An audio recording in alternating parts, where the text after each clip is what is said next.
صاحب یہ کل جو کچھ بھی کارروائی ہوئی ہے ذرا اس پر آپ کی پہلے قانونی رائے کہ کیا اس پر آرٹیکل 6 کا اطلاق ہو سکتا ہے، کس پر ہو سکتا ہے، کیسے ہو سکتا ہے، ذرا اس کی اگر آپ کچھ وضاحت کر سکیں۔ جو اطلاق ہے وہ ایک بہت ہی خوفناک قسم کا سچویشن بن جاتی ہے جو ملک سے غداری اور آئین کو توڑنے کی بات کی جا رہی ہے۔ دیکھیے یہ شینیگنز ہیں، یہ ساری چیزیں ہیں جو کہ ہر کوشش کر رہا ہے، ایک سائڈ دوسرے پہ غداری کا الزام لگا رہی ہے اور یہ سلسلے چل رہے ہیں، اور یہ بہت افسوسناک بات ہے کہ ہم ایک دوسرے کے اوپر اس طرح دشنام ترازی کر رہے ہیں۔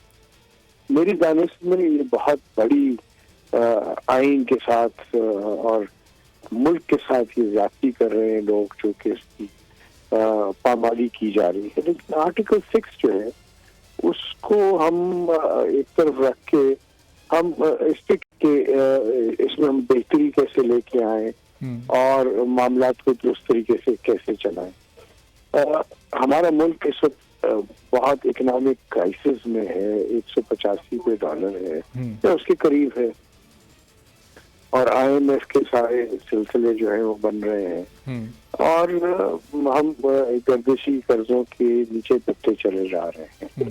ہمیں اپنی توانائیاں اس پہ استعمال کرنی چاہیے، اور ہاں بالکل آئین کی خلاف ورزی ہوئی ہے، اور آئین کی خلاف ورزی جب ثابت ہو جائے گی تو پھر جو بھی اس سے متعلقہ سزا ہے وہ اس شخص کو یا ان اشخاص کو جنہوں نے کنسپریسی کی وہ ملے گی۔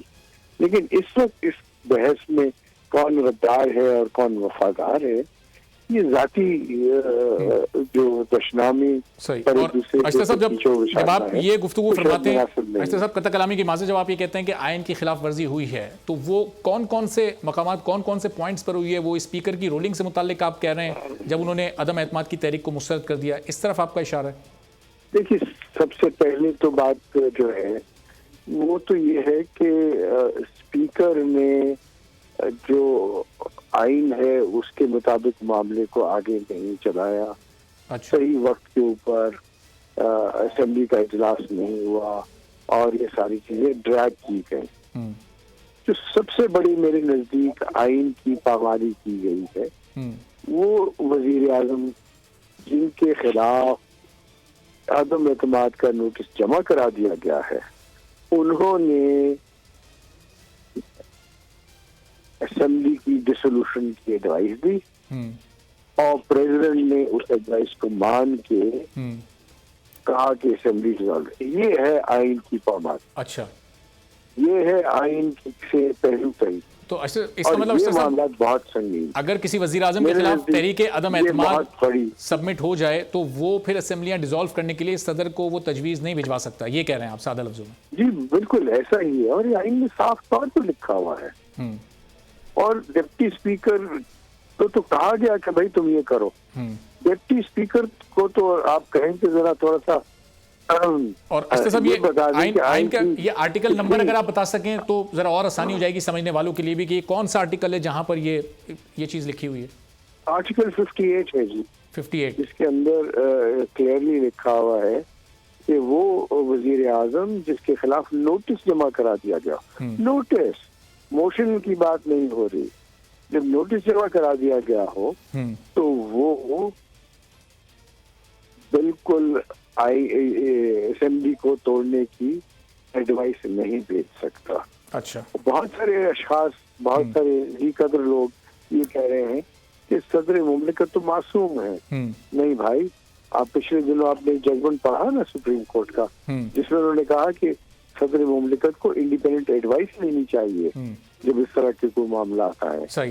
تو اشرف صاحب اب اس صورتحال میں اگر یہ عدالت سے فیصلہ اپوزیشن کے حق میں آ جاتا ہے تو پھر کیا حکومت کے کچھ مخصوص لوگوں کے خلاف کوئی مقدمات بھی درج ہو سکتے ہیں، یا پھر وہ جب نئی حکومت کوئی فارم ہو جائے گی پھر وہ اسی کی ذمہ داری ہوگی، یا یہ آٹومیٹکلی یہ عمل شروع ہو جائے گا اگر عدالت کا فیصلہ اپوزیشن کے حق میں اور حکومت کے خلاف آتا ہے؟ نہیں، یوں ہے نہیں۔ نمبر 1 یہ سو موٹو نوٹس ہے، یہ کسی کے حق یا کسی کے خلاف بات نہیں ہے۔ بات تو صرف اتنی ہے کہ کیا یہ ہو سکتا تھا، کیا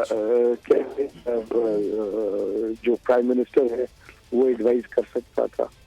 اگر کورٹ یہ ہولڈ کرتی ہے کہ پرائم منسٹر ایڈوائز نہیں کر سکتا تھا تو لازماً ان لوگوں کے خلاف جنہوں نے اس ایڈوائز کو پریپئر کیا، وہ جنہوں نے اس کو سارا آگے لے کے گئے، ان سب کے خلاف تادیبی کارروائی ضرور ہوگی۔ اچھا ٹھیک ہے، سبسکرائب کریں اور بیل دبائیں تاکہ کوئی خبر رہ نہ جائے۔